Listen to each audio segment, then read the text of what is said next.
Thanks for giving up your time. It's great to come to sunny London because I'm from rainy Dublin and it's always raining. So I took the chance to walk across town today. It was nice. I always start with this slide because once I got to speak ahead of Guy Kawasaki and he was getting 40 grand for his stint on the stage and I was getting nothing, but that was his presentation. So I'm giving you that. So now you've got his bit, and it's basically every presentation should have 10 slides. It should last no more than 20 minutes and it should have 30-point font. And 30-point font means you can't get too many words on the slide and so on. So there's a good bit of learning, and I'm now going to break all those rules because I think I got more slides and smaller font. Okay, so I know this story, so if you feel like asking questions in the middle, I won't be insulted, and I'm sure if it comes to mind, just keep asking. That's the original Hostelworld logo. We didn't like it that much, and one of the reasons was it was multicolor, and that's more expensive to print on business cards because that's how little money we had. So then we paid for this, and that was about 100 grand to get that picture drawn. So, all right, so here's the kind of everything story. I'm now on my journey back to this shape, but this is definitely where I got to. That isn't me. All right, so I left school when I was 16. I wrote a computer game for Sinclair Spectrum, which is way, way, way, way older than all you guys. And I went to college to study electrical engineering, and it took me 6 years, and I failed every year, and I repeated most of those years, and eventually they kicked me out, and they let me do the last exam. So 6 years later, I got a diploma in electrical engineering, and if you ask my wife, I still can't wire a plug. I have absolutely no capability. I don't understand electricity, never had any interest in it, don't understand what it's for, except to power a computer. So I'm self-taught. I've never had a job. I've never had an employer, so I've never had a CV. That means I've never had management training. That means I'm probably the worst guy that could ever work with you, for you, or beside you. So anyway, shit happens. So I started as a self-taught coder, and then I moved quickly to, there you go, start my own company writing software. And again, I was 21, 22, so credibility is kind of hard when you're in the old days of technology, when programmers and tech guys always like to make themselves look like they're more intelligent than you. So you're in a world where everybody thinks you've got a sort of PhD in mathematics and all this kind of stuff, and realistically it isn't like that, as I'm sure you've found out. And I wrote bespoke software. The problem with selling time is there's only 24 hours in a day, and even though you might fill the clock a little bit, there's still only 36 hours in a day in terms of chargeable time. So that's kind of ridiculous. So we moved from there to writing products. So the first product I wrote was a thing called Breeze for barristers. So all the lawyers in Ireland use a thing to record their fees on it. They issue their fee notes. And that was kind of good because you're selling the same day 50 times. So you're getting, I was getting like $1,000 a copy for the software or whatever.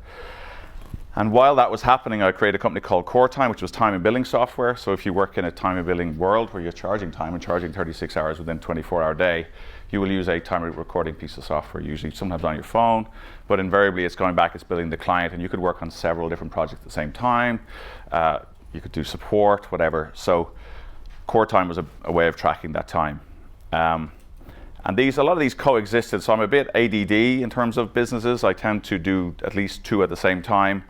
And that just gives me great exposure to different industries. So I've written software for boning hall job costing. That is taking a cow in alive at one end and slaughtering it and counting how many steaks you get out the far end, basically, and how many different cuts of beef. I have done bank reconciliation software. I've done invoicing. I've done most industries that are out there, obviously including travel, which we'll talk about in a minute. But one of them is a little logo there for Casper the Ghost. It's probably my favorite business of all time. No staff, no customers.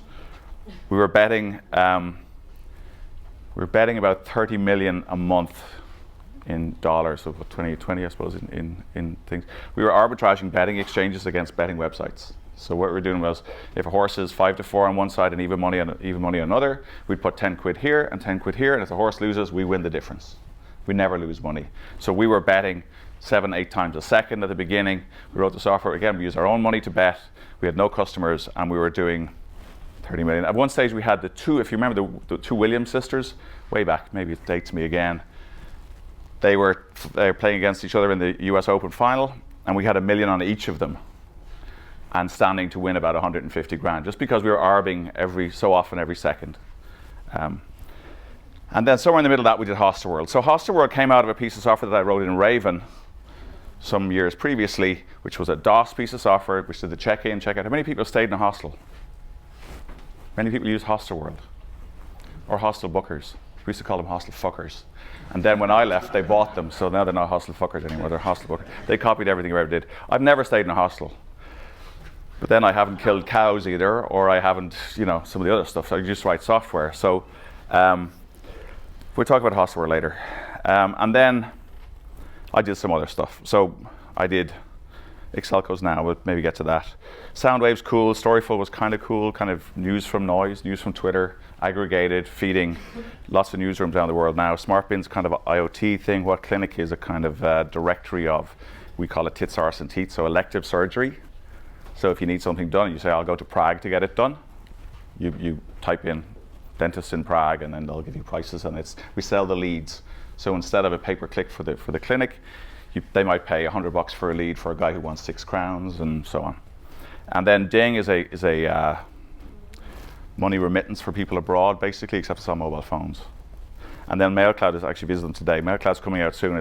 We're trying to change how email works, but everybody is, because email was invented at the start of the internet, and it's shocking rubbish. But nobody's really fixed it, and it won't be fixed while Exchange and products like that sit out there, because Microsoft wants you to keep using email, and it's just horrible. Oh, and then I did chairman of Skyscanner for a while. That's an interesting story. If we have time, I'll get to it. So would you just give me time, roughly? I'll just keep yabbing, and then I'll know how long each slide can last. But Skyscanner is interesting in that I tried to buy it once, and they wouldn't sell it to me. And then some years later, when I sold Hostelworld, they came back and said, would you be the chairman of the company? And we really did some nice stuff there. I hope you use Skyscanner. I have used Skyscanner. It's the only probably product of all of the things I've ever done that I use myself. Although I use Ultimate Rugby, I'm a total rugby nut, and we get that maybe.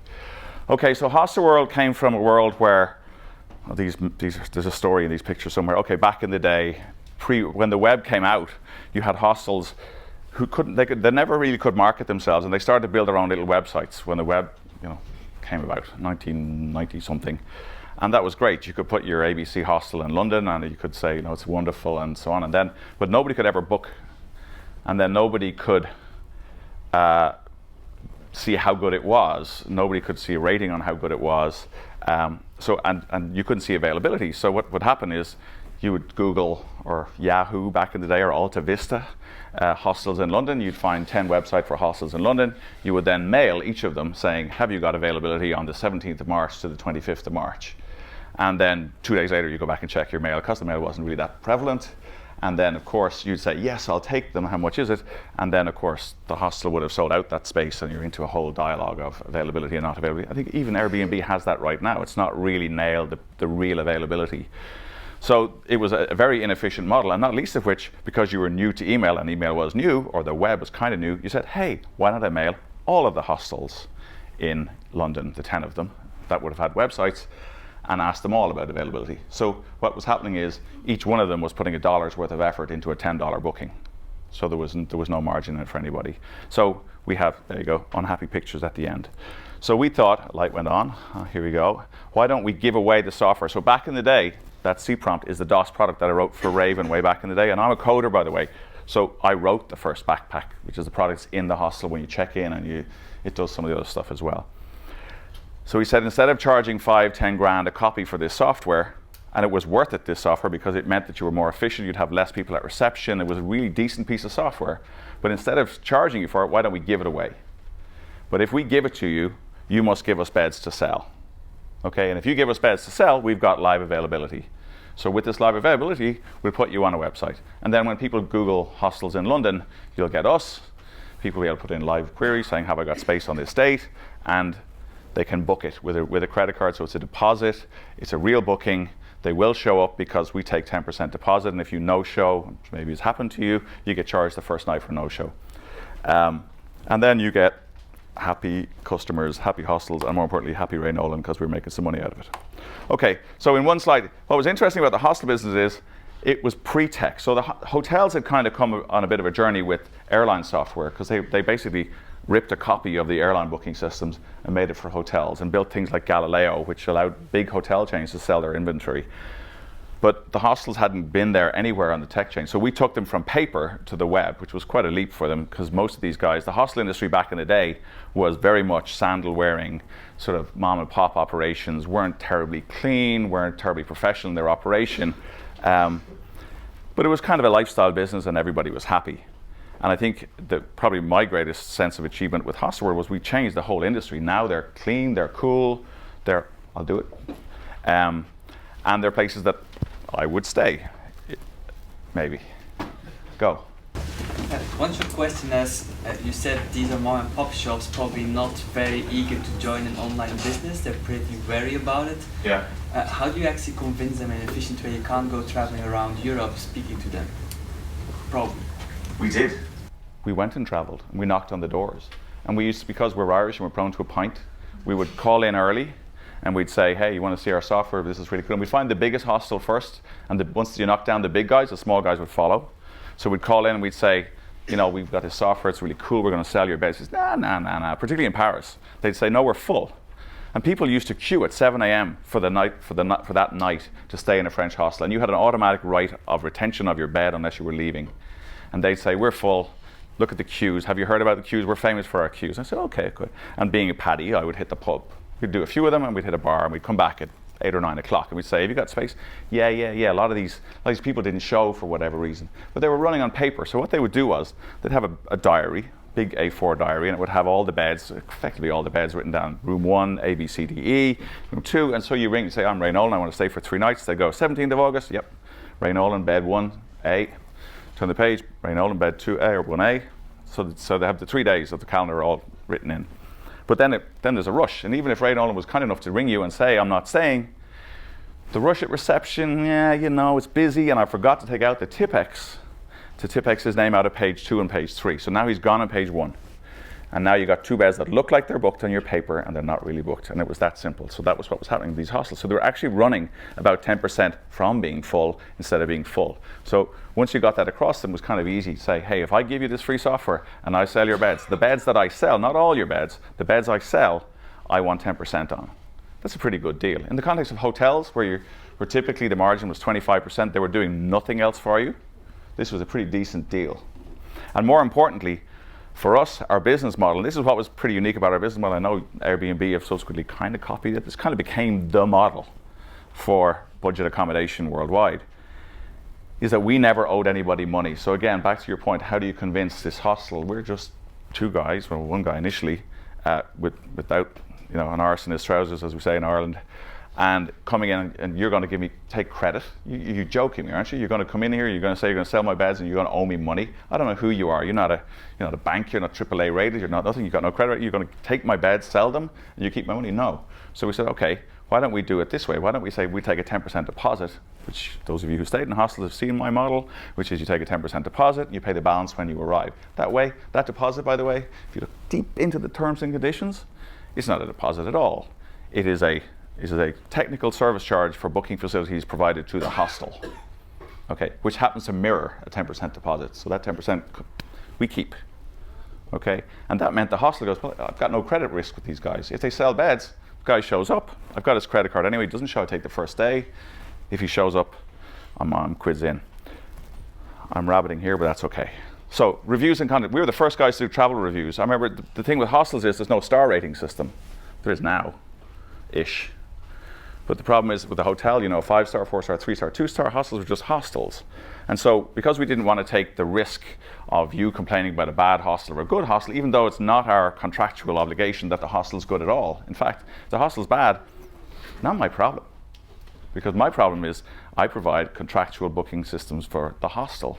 And so my problem is, for you, my only contract with you is that the hostel exists. If it's shit, I'm sorry, but it's not my problem. But that's not good enough because we wanted customers to like us and so on. So what we did was we wrote a review system. So you'll see that when you make a booking, 2 days after you leave the hostel, you get a mail saying a penny for your thoughts on ABC Hostel, and it asks you to rate it under 5 headings: character, security, location, staff, fun. And you rate them from 1 to 5 on those, and we got a rating system. And that predated TripAdvisor, which is worth more than $500 million now, so I wish I'd just done the review bit. But we were first with travel reviews. That little sign there is interesting. We had Oscars, which were hostel Oscars. So we had an Oscar statue with a backpack on his back. And we had a black tie event every year. We bring hostels from all over the world. They'd want to come because if you won a Oscar, you were filled for the entire year. So this was a big, big event. And one of my proud moments was when the Motion Picture Academy brought us to court for using the Oscar statue, and really went big on it. So anyway, obviously with our average booking values, which were in the sort of 12 to 14 euros range, i.e. 5 nights at $20 a night, times $2 a night for us, it's $10, then a little bit of a booking fee or something else, $12 is what we're making. We can't afford to take a phone call. For years, you couldn't find a number for Hostelworld. Nowhere on the whole internet could you find a number for Hostelworld, because we'd do it. We built our own CRM system that was linked to the bookings. It was brilliant. And what it was, if something went wrong, it would route your query back to the hostel to solve. And then the thing was with the rating system, if the hostel fell down its rating system, we kicked them off. And when you're doing, as we were doing, 70% of the beds in the hostel and you're kicked off, we basically close you down. And we're closing you down not because we think you're bad, because your customers rated you badly. So you're gone. Seemed fair. We did okay. We were kind of big in terms of there's the world map. We didn't have Saharan Africa at one stage, but somewhere we found one. And interestingly, again, this company started with nothing. And when we talk about turning $150,000 into $500 million, there was no VC. There wasn't even real startup money. This was purely bootstrapped the whole way through. So in that world, you care about color printed business cards. You care about printing, you care about advertising, you care about how you get your thing. So what we said is we can't possibly reach the audience we need to reach. There's a chicken and egg problem here. I go to a hostel in Havana, Cuba, and I say, hey, come and join us, go on Hostelworld. If I don't deliver him bookings within the first couple of weeks, he stops caring about putting his beds up for sale on my system. He's just not interested at all. So we needed to get volume, so we did a lot of deals with airlines. So if you're on Ryanair, Let's Go, Lonely Planet, you do Retard, anybody big, the booking system was powered by us. Okay, so that meant that we're now getting more volume. Anywhere travelers are, there's a booking system somewhere, and it's powered by us. Okay, but even then, so affiliates, that's what affiliates are. So we had our sites, and by the way, we were masters. Google's hard to whack now, but we were pretty good. If you Googled hostels in London at one stage, you could find 9 of the top 10 listings. The free listings were ours. So we had we bought hostels.com, I tell you about that, Hostelworld, Hostel Europe, Hostel London, Hostel UK, Hostel England, Hostel Planet, Hostel Universe. They were all kind of different looking sites. And back in the day when you weren't penalized them all being on similar server farms and so on, we were able to mash them all into one page. It's not that easy now. But what we did was, even though that business was growing, so from 2004 to 2007, the business grew about 500%. But our part of it, our stake in it, grew faster than everybody else's. So even though the affiliate side was much bigger than it was in 2004, you can see as it represented part of the pie. What was that? We started sending review mails to Ryanair clients or to Lonely Planet. So we say, yeah, well, that wasn't part of our deal. Our deal was to provide the booking services to your website. But the review mail, that's ours. So we send this guy a mail and we say, hey, how was your stay in ABC Hostel? He goes, oh, Hostelworld. Oh, I'll go to them. So they migrated our way. They booked with us. That's what we had to do. Okay, very little print. This is just a picture, but you guys are too young to remember Leyland cars. They were the most shocking piece of metal that ever hit the road. They were just like, they make Fiats look like Ferraris. In fact, Fiat make Ferraris. They were shocking. And they strike. They used to strike. You guys might remember them. They'd strike. Sorry. But they would strike weekly. There'd be a strike in Leyland. 10,000 workers walk out the door, and they strike all the time. And the reason I remember watching as a kid, like as a 12-year-old kid, I watched a program about Toyota and the difference between Toyota and British Leyland. And the difference was that a guy in Toyota, allegedly, can make the entire car. So he doesn't sit there doing this, putting handles on doors all day. He does much, much more. So he can do any part, but he might be given the whole door to do, and he might be given the whole engine to do. He might even move around the factory weekly, daily. And so he gets pride in his work, he gets to see more of the business, he understands the whole thing. Whereas the British Leyland guy, he was doing this. And when you're doing this all day, a strike's just a great break. Okay, so that's how we ran Hostelworld. And again, with absolutely no management training, it was kind of lucky for me because I didn't know how structure worked. So when we took on we sold 26% of the company for 30 million euros in 2003. And it was sold to a private equity firm, but it was in my pocket, it was a good thing. But I had to draw the org chart. We didn't even have an org chart. In fact, when I say we didn't have it, it was purely notional. All everybody knew was I was the boss, and there were some other guys who kind of seemed to know what they were doing, and everybody else just did shit.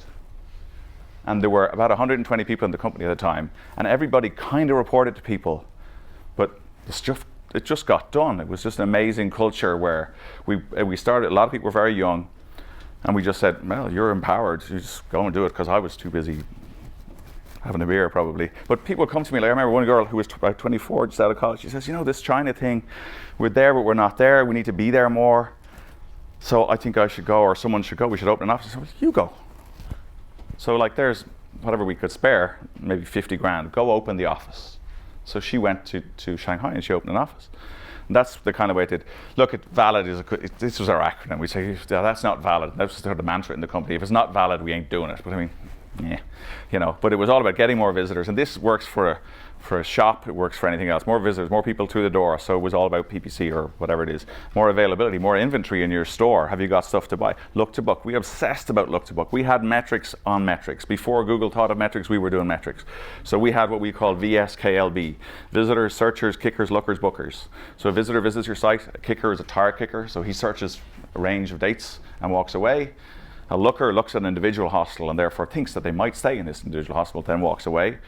A looker, no, VSKL is a looker. Looker looks at the checkout page but doesn't fill it in. That's the really hard time. And then there's a booker who goes through it.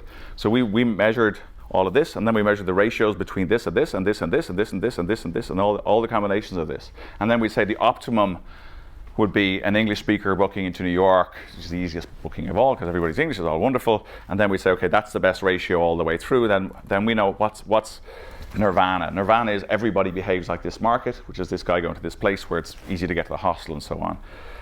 Initiatives, $1 million checkbooks I might get to. Defense, we were very aggressively defended our space, which is why we called hostel fuckers, but realistically, anybody who came near us, we made sure that it was difficult. Don't forget, we had the software in the hostel. So you can start another website, but you're not going to put another piece of software in the hostel that does their cleaning, that does their staff, that does everything else. So, and they would come to us and say, oh, we've just created hostel blah, blah, blah.com, and we'd like to interface with your software. And I'm going, really?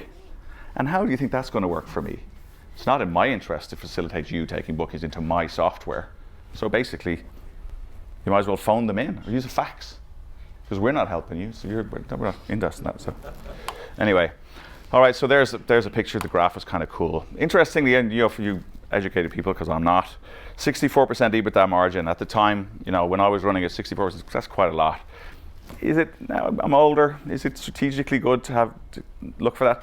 You know what? I think the market that we were in was just growing with us. So we could have spent more, spent faster, and maybe been more dominant, but we were a monopoly. I mean, I don't know how more dominant you can be if you're the only guy in town. And then people started to build companies to be bought by us. And eventually I said no. I said no to hostel fuckers, and then they bought them after I left. So shit happens. Okay, somewhere along the line here, how am I good on time? Tipping along? Got a while? Yeah. A little bit? 15, 20 minutes. Oh, cool. All right, so interesting things. Bought hostels.com, a domain name, $3.75 million. Nobody was paying $3.75 million for domain names at that time, and we had no money to pay for it anyway. So what we did was, on Christmas Eve, I sent the guy a fax to say, we'll buy your domain name for $3.75 million, and we'll send you the only money we have, which was 100 grand. We'll send you that now if you come back to us straight away, and we'll close the deal by January 31, or you keep the money. And we hadn't got any money to pay. So in Ireland, we go on the piss at Christmas, and the banks don't open till mid-January.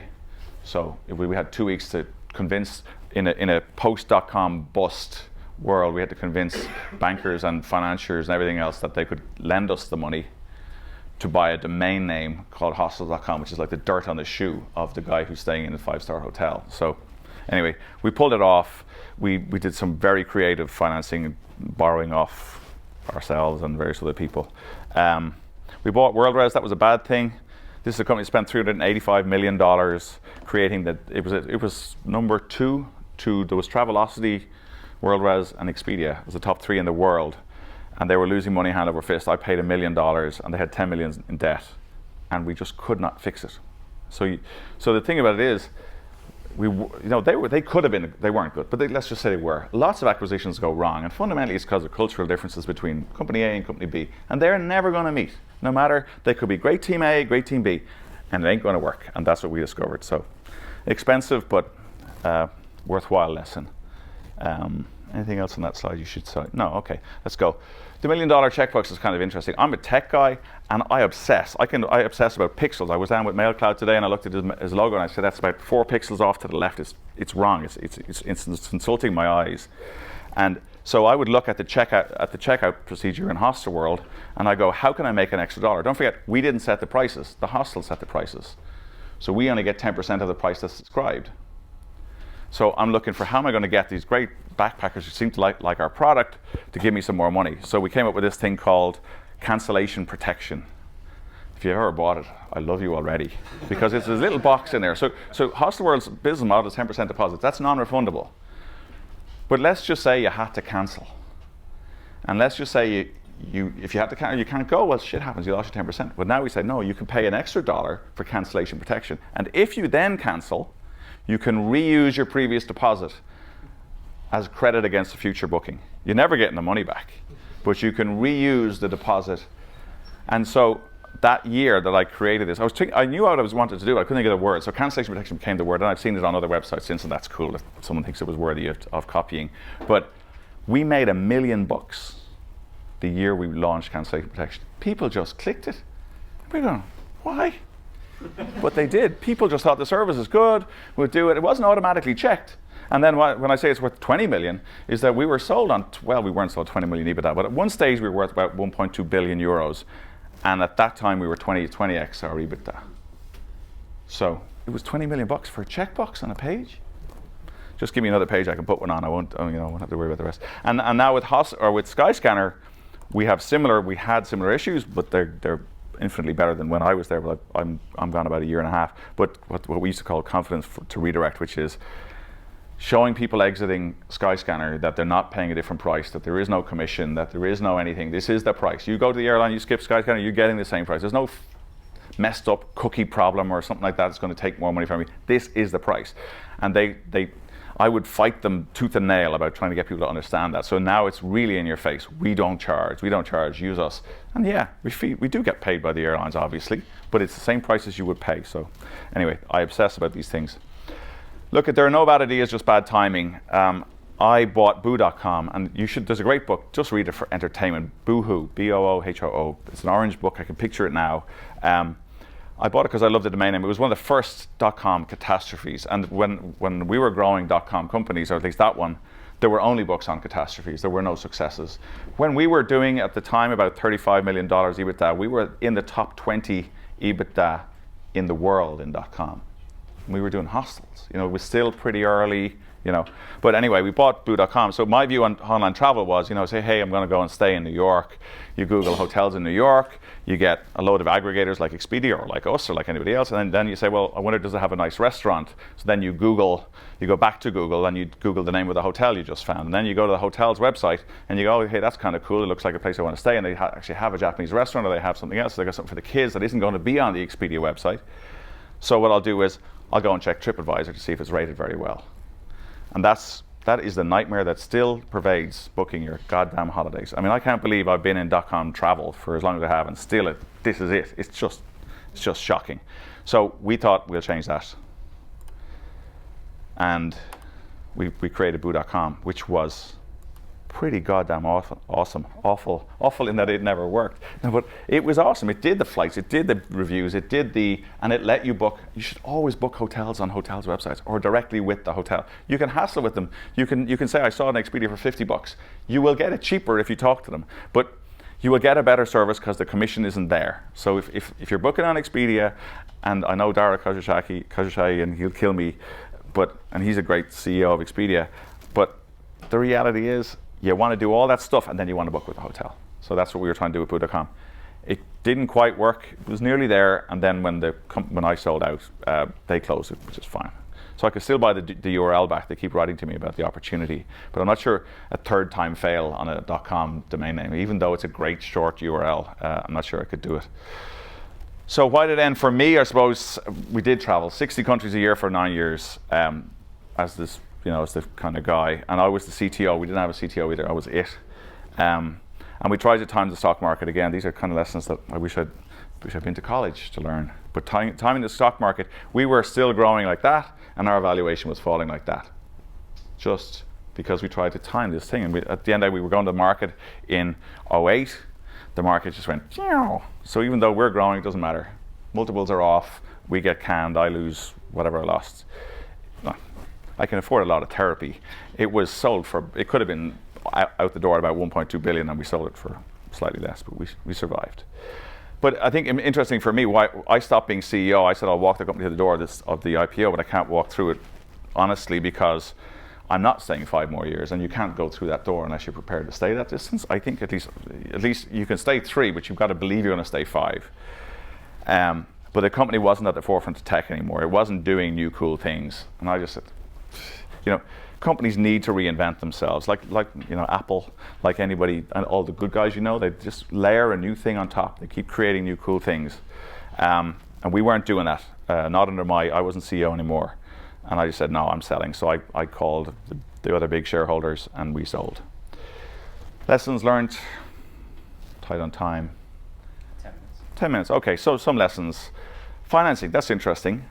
Creative approach. I talked about doing the hostels.com, which is kind of at the very edge of how we did finance the $3.75 million. But Hostelworld was actually financed twice in different ways. So what the original thing was the hostels software before the web, which was this checks in and checks out people into your hostel.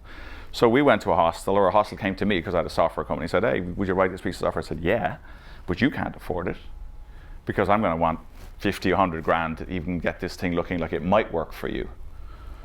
So the tendency then is for the guys to go away sheepishly and say, well, that's not going to happen.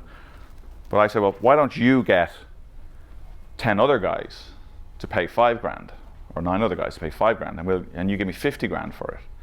And then the kicker is every time I sell a copy of this software, this was a piece of software we were selling, every time I sell a piece of this software, I'm going to give you guys a grand back.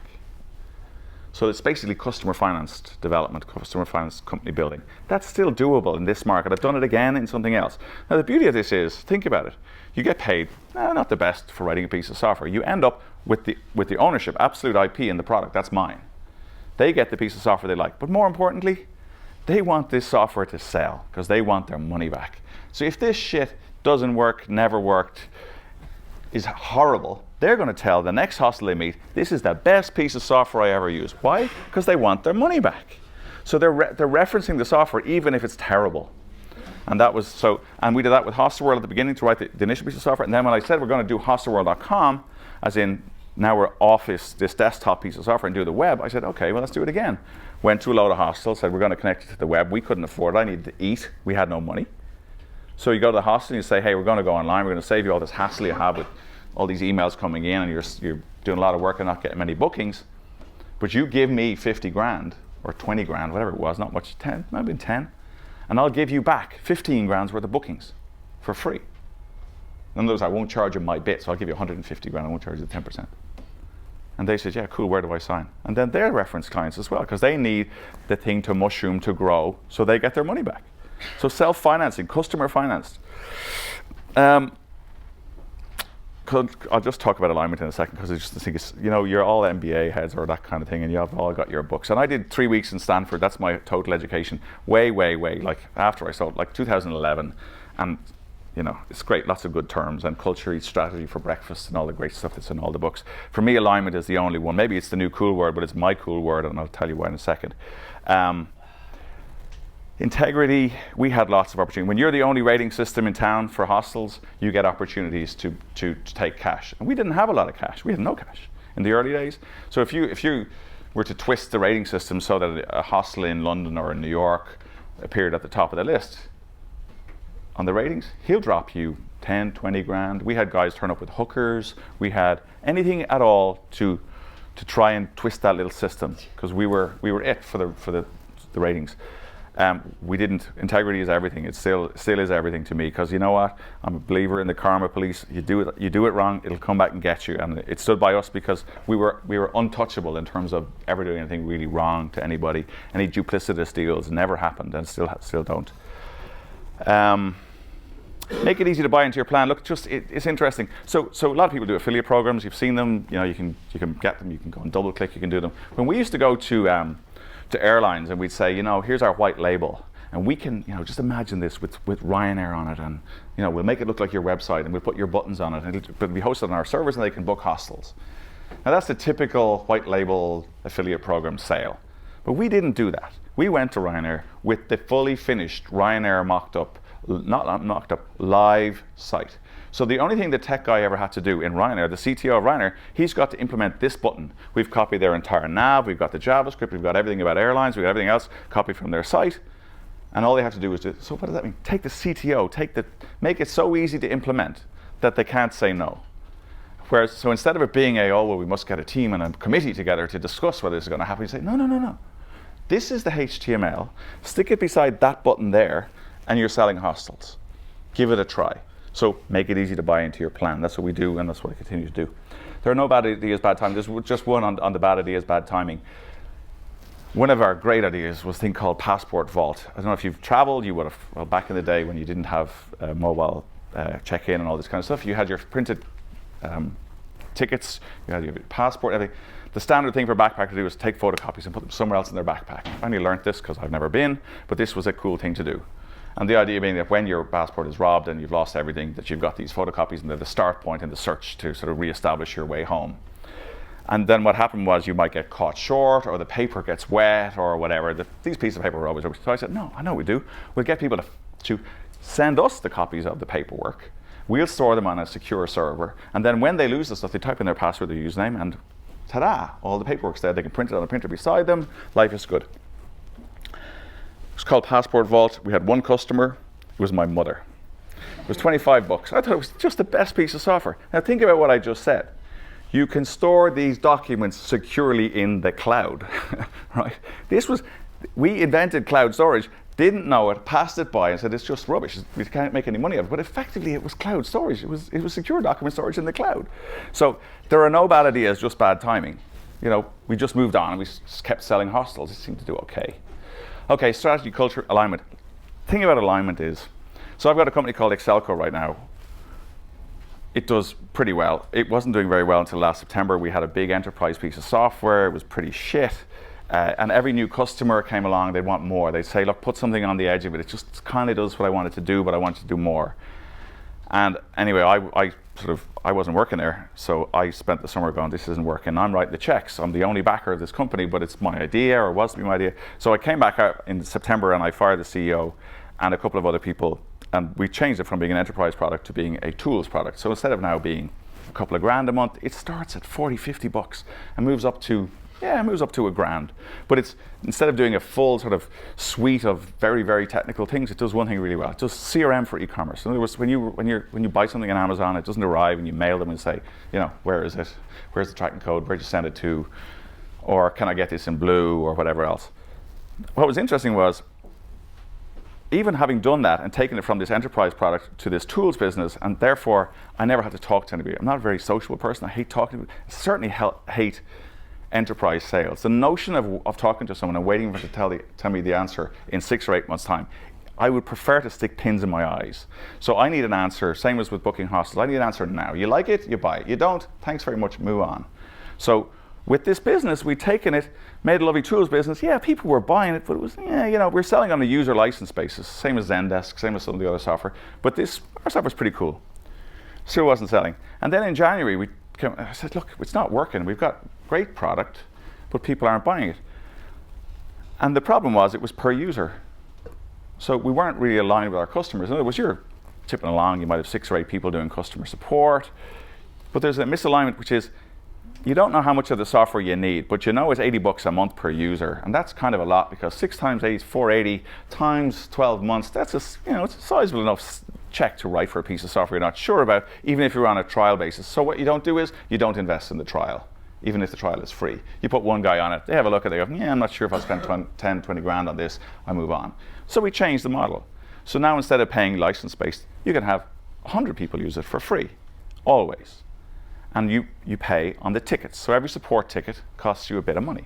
And it might be 10 cents, 2 cents, 1 cent, 0.4 of a cent. The thing is, we're now aligned so that the guy who buys the software, first of all, he's going to invest in the trial. He's going to see if it works, if it's good for him. Second of all, as he grows bigger, he pays more. But he's busier. And if you're getting a lot of support tickets, you're making a lot of sales, and therefore you can afford to pay for a lot of software. That's alignment. Third of all, we wanted to write new pieces of software. Now, I hate going back to the guy who I've just sold a piece of software to say, this is wonderful, and then I'm going to say, we've got this little trick on the side here that does something else. So 2 weeks ago, we launched multilingual. So now you can support Italian customers in the UK, and it will translate the incoming question. Machine translate, not perfect, but it's there, and you understand it, that the guy says, it doesn't fit, or it's broken, or I can't find the switch, or whatever else it is. And then it will translate the outgoing the same way. But also, as over 50% of our questions are answerable either automatically, because yes, it has shipped, and here's the shipping address it went to, and here's the airway bill number, whatever else you need to know, or there's a template for nearly everything. So 50% of them are, so you can get professional translation on the templates, and then you deal with the rarities, like the is it available in blues and all that kind of stuff. Now we've got alignment. I don't have to go back to ask him for more money for this piece of software, because guess what? If he's using my software and now he can do business in China or in Italy or in Spain or in Germany or wherever else with a different language, he's going to generate more tickets. More tickets for me, more money for me, more sales for him. We are aligned. And that is, I would say to you, of all the models that I've been in, and Zendesk can't do it, this just, so we were doing, like we were there in September. I took it over, we were there, now we're there. It literally, we can't keep up with the demand. We bought a company in Florida a couple of weeks ago. We now process $4 billion, that's from zero, $4 billion in e-commerce goes through our software every year. That's the run rate in 6, 7 months? And a decent number of tickets, support tickets. Oh yeah, there you go, that's what we do. So 8 months. So you see there's a couple of things, we built it, changed it, still wasn't perfect, we bought something, and we're profitable. We're a .com that effectively started last September. We're profitable, we're of some scale, and we're, the sun is so bright it hurts my eyes. That's me. Thank you very much for listening, and now we get questions. Cheers. We're going to go on Q&A right now. Can we have another volunteer?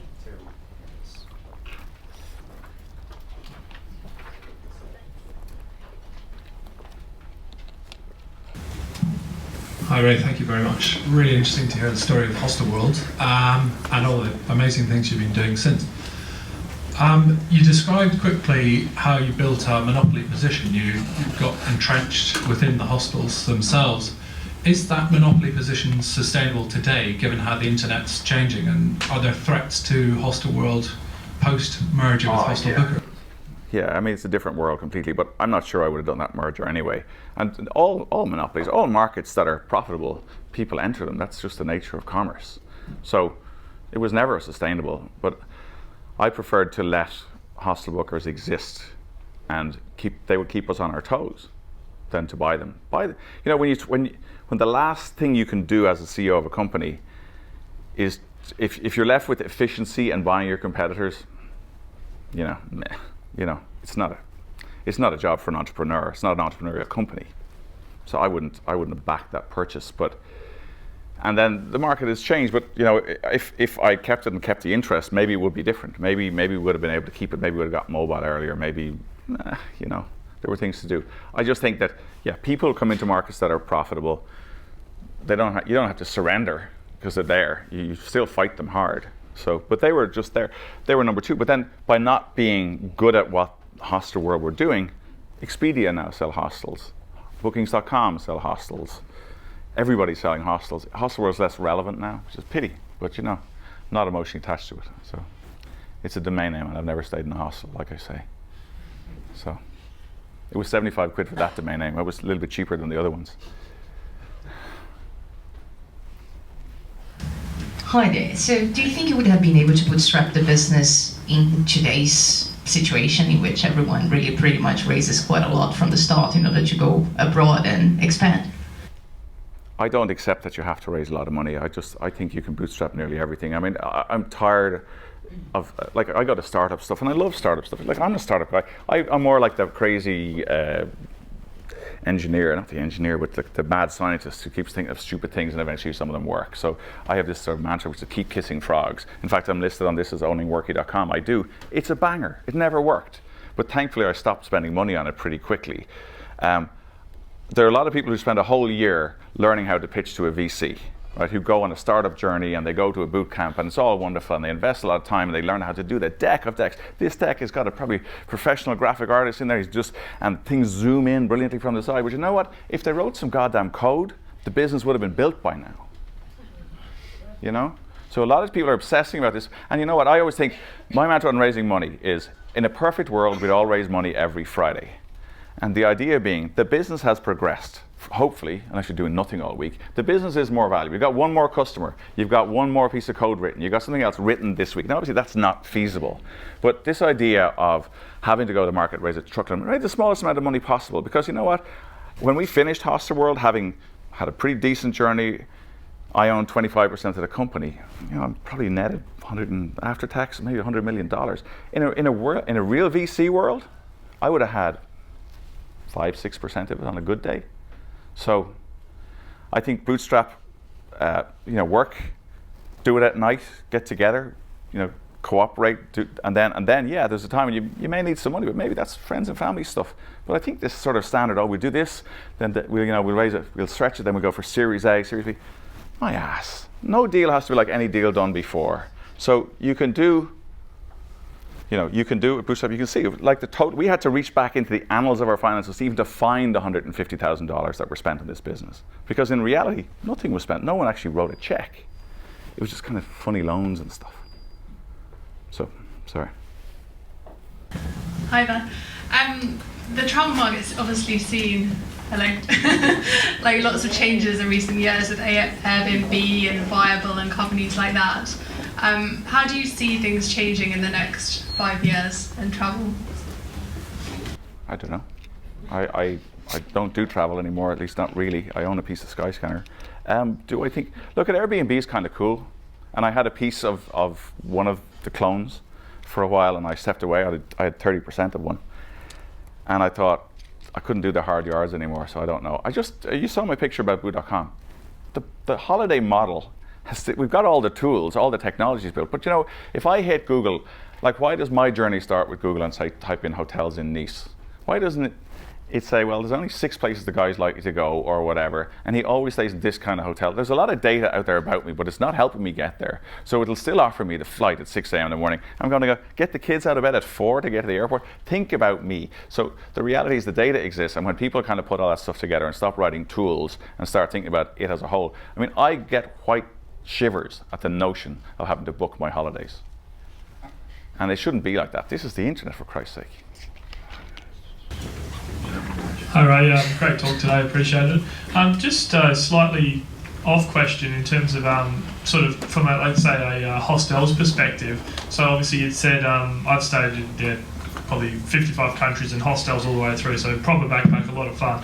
And I appreciate the fact that you mentioned about 70% of the bookings would go through sort of hostelworld.com. Now, with the changing shift in what's happening now with sort of hostel bookers, Expedia, and Hostelworld, how is that for, say, the hostel owner now? Does he now have to engage in the 3 different companies to try and still keep his his bed sold? The thing about it is that they've moved on, so they're not mom and pops anymore. They're more professional. They wear suits and ties, God forbid, and they market. They know what marketing is. They don't expect people to walk by. The original marketing for hostels was stand at the train station with leaflets. You've probably seen it in some of the places, parts of the world you would have gone to. That is marketing for them. So, but it's not easy for them. And don't forget, it's not easy for Hostelworld either, because you've got Expedia bringing and Bookings.com bringing very, very tight, but their model, which is you pay up front or you don't pay up front, whichever you use, Expedia or Bookings.com, and then you've got to chase the money. So you got to chase, did the guy stay? Therefore, does Expedia owe me the money or does he not owe the money? You've got to manage your rates and your availability now on 3 platforms, because I'm pretty sure Hostelworld didn't write, excuse me, the ability even now for Expedia to get at the inventory. And don't forget, Hostelworld has all the inventory, not just the stuff it's selling. It has every bed because it's running the hostel for you, because it's saying who's in bed B62 on the 3rd floor. It knows who's there because it knows he's got to clean it or whatever and what's in what room. So Hostelworld still has all the inventory, and that's the golden handcuffs. You can't leave. You can do it like you're never leaving Hostelworld. The question is instead of, so let's say if Hostelworld in the new world is doing 40%, is Expedia or Bookings.com doing the other 60, or are they still walk-ups and whatever? I don't know what the ratios are. I'm sure Hostelworld's still dominant. But I did have a good conversation with Glenn Fogel, who's the kind of CFO of Priceline/Bookings. And I said, when I was trying to sell you Hostelworld, I said, you want the kids, you want the young'uns, because you want to bring them on their travel journey from the day they book their hostel to their 3-star and their 5-star and their honeymoon and their PJs and whatever else goes on afterwards. But they never really got it back then. But I commented to him recently, I mailed him to say, you know, you've got it. You've now, even his TV ad starts with a hostel. I saw the TV ad on UK TV. I thought, now he's got it. Now he understands that the travel journey, you go through phases of your life. Maybe you're not always going to end up at a 5-star, but you're going to go through phases where a hostel is a great thing for you. And they are great. They're great socially and so on. But even if you could afford, you know, people can afford a hotel for some hostel price. You put 4 people in a stock hotel, you can probably pay the same price, but you're not going to mix and you're not going to learn about what's cool in the city and all that kind of stuff. You're going to be in a stuffy environment. So I'm not sure if I answered the question. I just rambled for quite a while. Okay, cool. Can you say a few words about the partners that you work with, as in the people that help you build your businesses, and in particular how you meet them, what you look for in these people, what basis you build your relationships with them on? When you say partners, I'm not sure. So is this like Lonely Planet, Let's Go, those kind of guys? Presumably there were some key people in helping you develop Hostelworld and the other businesses. You didn't do it all on your own with just stuff, right? Or did you?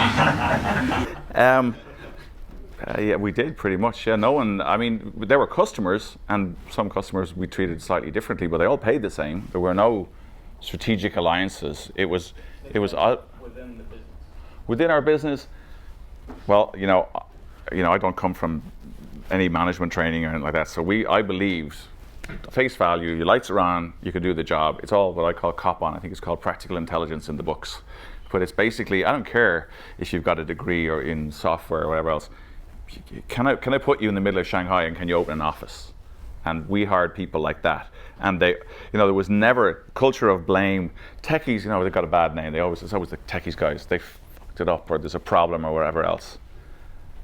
We would have a no blame culture. In fact, if you blamed, you were more likely to go yourself for blaming. I used to go into the canteen in Hostelworld on one of the floors, and I'd say, gosh, Dave is leaving. And they go, no, Dave's here, he's a lifer. Nah, he's leaving. And they'd say, why? I said, well, look at him, he's lunching alone. He might be brilliant, but he's extracted himself from you guys, not because he doesn't like you, he's just not like you. So he's leaving. And sure enough, within a week or two, you get Dave's thing going, I love it, but I'm not the guy for you, and I'm going. And far more people left Hostelworld, well, obviously, than were ever fired. I think I can count on one hand the number of people I ever fired in my life, and that's having hired a total of 2,000 or 3,000 people. That's not saying that people weren't fired in my organization, but I didn't do it. But it wasn't the thing. People just left because they weren't aligned to the way we did business. Now, it's a bit maverick. It's not ICI. But people left because they weren't of the company. To what extent do you think nationality was important? You're a charming Irishman. You've got Dublin as quite a connected city from a flight perspective. You've done a lot of travelling just to build the business up. And also from a tax structure perspective. Oh, the tax. No, you can't do me on the tax. We've been paying that tax anyway. Apple, yeah. But no, on the cultural thing, I mean, look, connected, I don't know. We always flew through London to get anywhere serious. It was just the way. And you can get to the States, but not easily. For sure. I mean, if this was a pure Irish audience, I'd say, and excuse the Germans, I'll just use the Germans as an example. If you've got 2 guys selling the exact same product to you, one's Irish, one's German, who are you going to do business with? And the reason you're going to do business with the Irish guy is it'll be late, but you'll have fun with it being late, and you'll probably go and have a beer afterwards. And that's what it is, because it's all about people, it's about relationships. So you want to get on with this guy, you're wed to this. You put our software in, you're wed to us. So it meant a lot. Now, I took a lot of time practicing my drink culture. In other words, we would arrive in a city and the hostel guys would meet us. We'd meet 4 or 5 hostels, we'd go, let's go for a beer. And they'd imagine this was the only beer we'd ever had. They didn't realize we're on a European tour and we've done 16 dates in a row of being pissed and having to be the last man standing in every single bar, seeing the guy out the door and saying, you're great, you're great, you're great. So we were very good at beer. Yeah. And quick question. So you said you didn't really work, so you didn't work in your life, you didn't have an employer. But I was wondering, so what do you do to get these ideas in different industries, like the I don't know. I come across stuff. I mean, I'm a bit like a crazy engineer or scientist or whatever. You come across stuff and it's broken and you'd like to fix it. I mean, I come from a time when computers were very new, so I was like home computers were barely existing. I was 17 when I wrote that game, so you know they barely came out. But most computers were enablers. They weren't tedium that they became. They became, and now they're kind of being freed up again. But they were. You would go in. My old man has Alzheimer's, a big deal. But I called into the Alzheimer's Society in Ireland because my old man was resting or whatever, and I met the lady I wrote the software for. It's kind of touching, but. This lady was, at the time, I put in WordPerfect. It was a horrible piece of software, that thing. And they were writing macros to do mail merges and all this kind of stuff. But I took so these 2 old ladies would write the begging letters and whatever, the charity subscription letters every month. And they would type the labels for the envelopes. And they would finish the month, they'd post the letters, and they'd start the list again. So I got this data. I built a little database. One of my first software jobs, produced this database that you press the button and these labels came out. And that's what software means to me. Now I met that lady again the other day. She's a good age now, but she remembered and I remembered her, and I'm going, you know, I meet techies because .com stuff, and they all think they're geniuses. You know, I say, look, those 2 ladies, the macros they wrote in that WordPerfect or that product they were using to do the mail merge was more complex than the shit you're writing today. You know what I mean? And so I just think writing software to take hours out of people's days. I mean, the world of work is completely changing. You know, I don't go to work anymore. When I say I've never had a job, never had an employer, I've never had a job. I mean, I get up, I do stuff. I don't have a start or an end to my day. I sometimes get up at 3 in the morning, work till 5. I go back to bed. I feel great when I wake up again at 7 or whatever. It's quite a pretty nice way to live. So. We got time for one more question.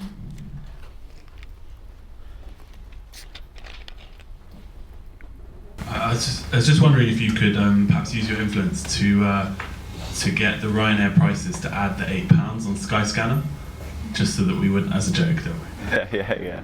You know, trying to get Ryanair. One of the things with Ryanair is it's very hard to publish their prices because it changes like momentarily. I mean, I know Michael O'Leary a little bit, but he will obsess about a flight going to.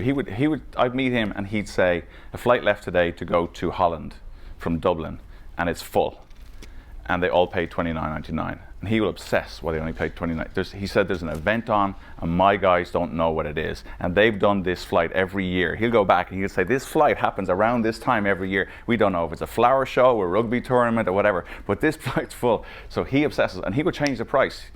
He himself will give the edicts like, that flight's filling. I want to know why, and he'll make it not happen. So trying to keep up, even with tech and caching and all that kind of stuff, they're the ones that we get most complaints about in Skyscanner. But it's from the top. Great. Unfortunately, we're out of time. Please thank Ray Nolan for coming to LBS tonight. Thank you.